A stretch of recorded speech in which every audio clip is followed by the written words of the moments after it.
tipo de risinho, de quenga, de canto de boca, eu acho que algo me diz que esse risinho já não tá mais presente no rosto dos ministros, não. O risinho de canto de boca acabou, sumiu da cara dos ministros. E agora, enfim, o futuro chegou. Primeiro-ministro a perder o visto para os Estados Unidos. E a gente sabe muito bem quem foi. Então agora o risinho de canto de boca desapareceu desses ministros.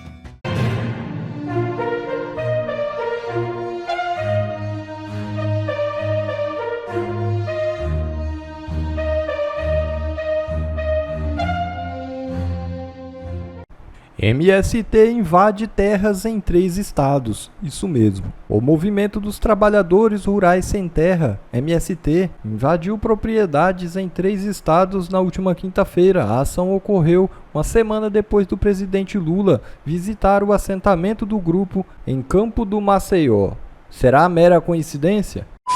E mulher que deu golpe no exército por 33 anos terá que devolver 3,7 milhões. É isso mesmo. Superior Tribunal Militar condenou Ana Lúcia Umbelina por crimes contra o patrimônio e estelionato, após ela passar por filha de um integrante do exército que teria lutado pelo Brasil na Segunda Guerra Mundial. Ao longo de 33 anos, ela recebeu indevidamente pensão da morte do pai. O valor total recebido por ela entre 1988 a 2002 somou 3,7 milhões de reais.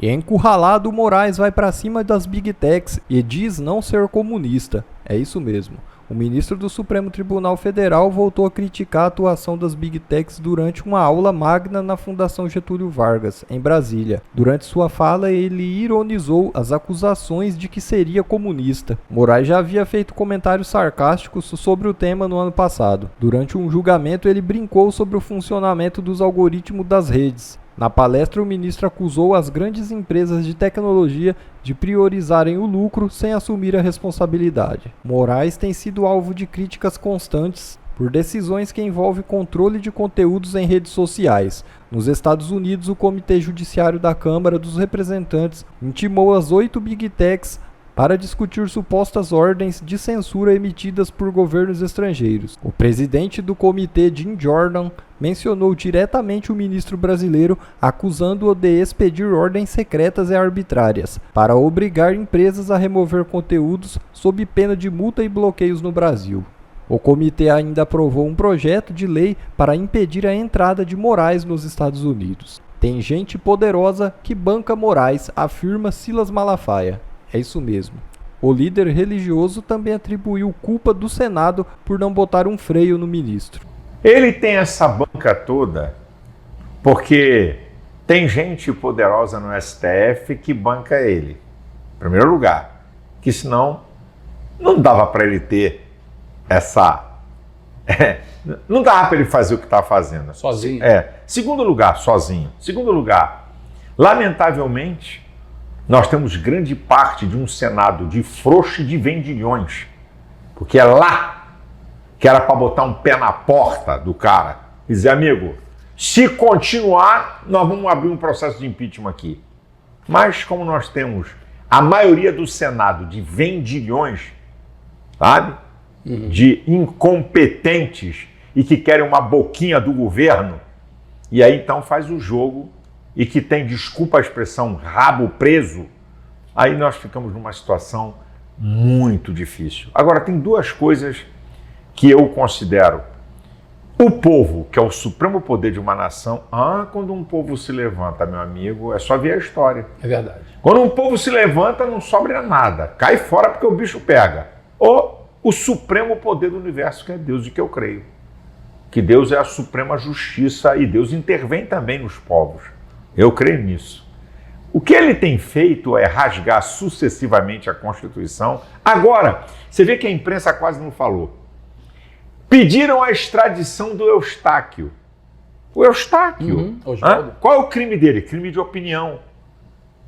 O que o parecer do Ministério Público da Espanha? Eu estou com o parecer do Ministério Público da Espanha. Meteu a caneta, não. O que para vocês é crime contra o Estado, para nós é liberdade de expressão. Negativo. Isso é um pensamento, porque lá o Parlamento Europeu, a Europa, né, tem a justiça nas nações da Europa, elas têm convergências em diversos pontos. O Ministério Público da Espanha disse não, porque para nós aqui é liberdade de expressão. Alexandre de Moraes, ele institui o crime de opinião e a censura. Artigo 220, parágrafo 2º da Constituição, diz que não pode ser estabelecida censura. E o artigo 5º, inciso 4 da Constituição, que fala sobre liberdade de expressão, para todo mundo falar uma mesma coisa, é ditadura da opinião, ditadura do falso consenso. O que a gente tem que entender é o seguinte: eu sou livre para falar o que eu quero. Ok, ponto 1. Ponto 2. Se eu injuriar, difamar e caluniar, tem lei. Então, eles querem inverter a ordem. Você não pode falar. Não, eu posso falar. E em qualquer estado democrático do mundo, você pode falar. Agora, as consequências da sua fala tem os desdobramentos. E outra, no Brasil, injúria, calúnia e difamação não dá cadeia. Ou você paga grana ou serviço. Eu estava falando exatamente isso, professora. O Aleglande é como se ele tirasse o membro dele para fora da toga e urinasse em toda a Câmara, em todo o Senado Federal, de maneira ainda sádica, cruel, dando risada, falando: tá vendo, eu faço porque eu posso. Ele já fez umas manifestações nesse sentido. Lembra daquela manifestação, o jogo só acaba quando termina? Alguém perguntou para ele, mas quando que esses inquéritos vão acabar? E ele respondeu alguma coisa nesse sentido: eles vão acabar quando terminar. Hahaha, dando, risadinha, muito engraçadinho o ministro. Então, sim, mas algo me diz, o Marco, algo me diz que essas risadinhas de canto de boca, como dizia o professor Olavo, risinho, esse tipo de risinho é argumento de quenga, para não usar aqui a palavra do professor Olavo, para não espantar aí os telespectadores. Bom, esse tipo de risinho, de quenga, de canto de boca, eu acho que algo me diz que esse risinho já não está mais presente no rosto dos ministros, não. Outro dia alguém até publicou a foto do Barroso, que ele tirou junto ao lado do Pedro Vaca. Olha, a cara do Barroso estava assim, a boca dele estava para baixo, assim, quase uma careta. O risinho de canto de boca acabou, sumiu da cara dos ministros. Então, assim, envelheceu muito mal aquela sessão em que eles estavam dando risadinha, fazendo bolão sobre quem seria o primeiro-ministro a perder o visto para os Estados Unidos. Envelheceu muito mal, porque até ali a soberba deles impedia completamente de eles enxergarem que aquilo sim estava num futuro muito próximo e eles não se davam conta disso. E agora, enfim, o futuro chegou. O futuro chegou. Está aí na boca, mas está na boca de ser votado, pelo menos essa lei, que é a lei do No Censor on Our Shores Act, que é o sem censores no nosso território, que é aquela lei que vai proibir a entrada nos Estados Unidos, ou seja, vai cortar o visto daquelas pessoas que andam por aí pelo mundo censurando os outros ou colaborando de alguma forma na censura. E a gente sabe muito bem quem foi a personalidade inspiradora dessa lei, que inclusive consta ali dos considerandos, consta ali da exposição de motivos, que é o nome que a gente chama no Brasil, da justificativa da lei. Então agora o risinho de canto de boca desapareceu desses ministros. Não, fantástico. E tem mais uma... Vamos aproveitar. Olha essa matéria aqui da Revista Oeste. Os deputados americanos estão investigando o caso do Felipe Martins e eu acho que você está acompanhando isso bem de perto e queria saber qual que é a temperatura disso, porque isso daí, e tem vídeos maravilhosos, muito bem feitos, como sempre, brilhantes, da Bárbara, do Te Atualizei, falando sobre isso, a bomba que vai explodir lá no caso Felipe Martins. Sim, olha, Marco, esse caso aí, juntamente com o caso da Flávia Magalhães, a cidadã brasileira americana que teve mandado de prisão expedido contra ela, né, na qualidade de cidadã americana que publicou, né, tweets daqui dos Estados Unidos e teve prisão decretada, enfim. Mas o caso do Felipe eu acho ainda mais forte, porque envolve segurança nacional dos Estados Unidos.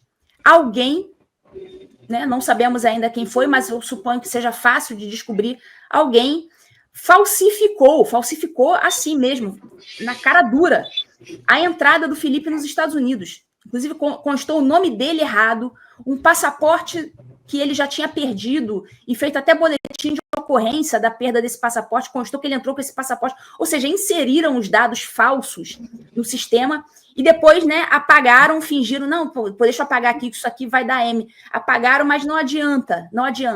A gente já sabe, né, que isso aconteceu e, é claro, os deputados, sabendo de todo esse imbróglio, essa perseguição que está acontecendo no Brasil, né, juntou com essa questão relacionada à segurança nacional dos Estados Unidos, e agora isso vai dar realmente uma baita investigação.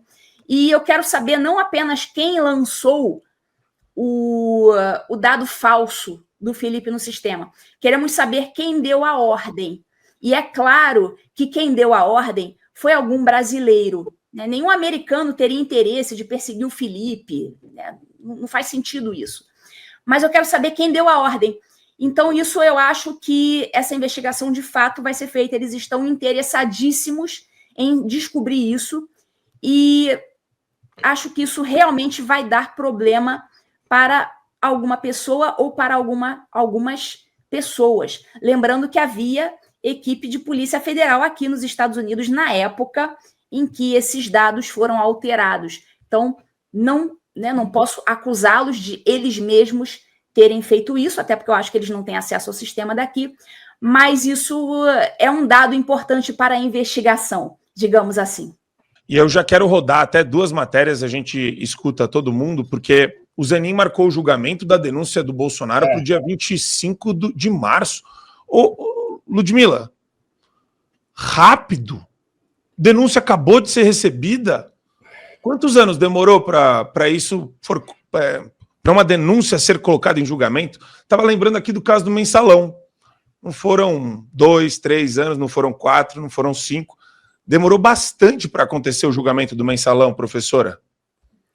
Então, essas manchetes, elas não explicam exatamente, elas causam mais confusão do que esclarecem.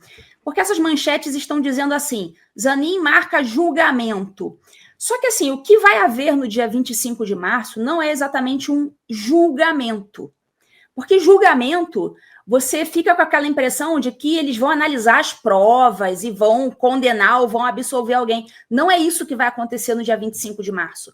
O que vai haver no dia 25 de março é a análise sobre o recebimento da denúncia. Ou seja, eles vão analisar os requisitos do artigo 41 do Código de Processo Penal, ou seja, eles vão ver se tem indícios mínimos, né, de autoria e materialidade, vão ver se tem justa causa para a apresentação daquela denúncia, para saber se aquilo ali vai virar ou não um processo. Então, existe até uma divergência de entendimento entre os doutrinadores do direito para saber se a pessoa ela vira ré com a apresentação da denúncia à justiça ou só com o recebimento da denúncia pelos juízes. Então, alguns dizem que é nessa primeira etapa, outros dizem que só nessa segunda etapa. E é isso que vai acontecer no dia 25 de março. Então, ninguém vai analisar as provas, vão analisar se há justa causa, e a gente já sabe o resultado, né? A gente já sabe o que eles vão decidir. É só para saber se aquilo ali, se aqueles fatos apresentados pelo Gonê, se eles aceitam julgar aquilo ou não. Então, é basicamente isso, é leigamente dizendo, só para o pessoal entender, pessoal da audiência aí do Fio Diário. Então, eles vão analisar se tem justa causa, se tem elementos mínimos de autoria e materialidade, se os fatos estão descritos de forma ordenada, se aquilo ali que está descrito configura crime, entendeu? Porque uma denúncia tem que narrar um crime. Então, ele vai ter que dizer o que aconteceu, vai ter que detalhar aquilo ali, o que aconteceu, e vai ter que dizer ao final que crime que é, o número do artigo e de que lei. Então, isso é uma denúncia. Eles vão analisar se todos esses requisitos estão presentes e vão dizer, aceitamos essa denúncia, aceitamos julgar este processo.